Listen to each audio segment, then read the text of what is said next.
अदील बड़ाई साहब, आपकी जानिब आते हैं। बिलावल भुट्टो जरदारी कह रहे हैं कि तमाम मसाइल का हल आइन में मौजूद है।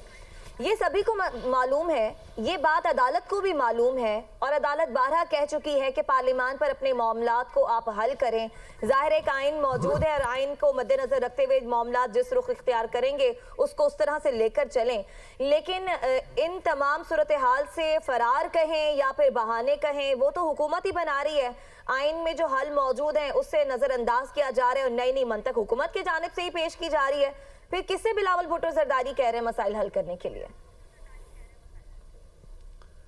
बिलावल भुट्टो अपने पीपल्स पार्टी के लोगों के सामने बैठ के ये जो किताबी बातें कर रहे हैं, अगर जिस आइन की पासदारी और इसके दिफा का वो दावा कर रहे हैं, सबसे ज़्यादा फंडामेंटल राइट्स की वायलेशंस जो हैं वो आप देखें, ये उन इलाकों में हो रही हैं जहाँ बिलावल साहब की जो पार्टी है उसकी सूबाई हुकूमत है।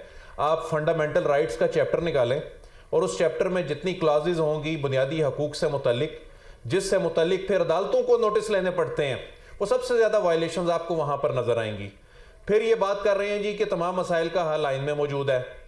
ये तो तमाम जो इस वक्त मुल्क के मसाइल हैं उनकी तो इस वक्त वजह ये है कि आप आइन की उन शिकों पर अमल करने के लिए तैयार ही नहीं है। आप इलेक्शन से भाग रहे हैं, आइन में लिखा है 90 दिन में इलेक्शन कराएं, आप क्यों भाग रहे हैं?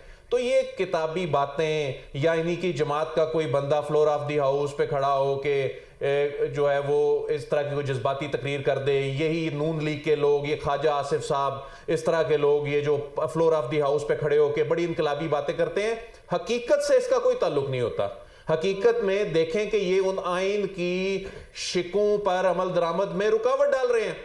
ये जजों को कह रहे हैं कि जी आप हमारे केस ना सुने, ये आपका केस कहां से बनता है, आप इसमें फ्रीक बन गए, आइन पर अमल दरामद का केस है, वो आप होने ही नहीं दे रहे। वहां तो मामला ही कुछ और खुल गया। कल से जो ये केस भी शुरू होने जा रहा है, यहां तो इदारों के दरमियान तसादुम कराया जा रहा है। तो ये सिर्फ किताबी बातें हैं ये, लेकिन अब लोग बड़े बाशऊर हो गए हैं, लोग इस तरह की बातों पे कान नहीं धरते। आप उनके सामने बैठी ऑडियंस को देख ले, कितने लोग बैठे थे, 200-300 लोग बैठे थे।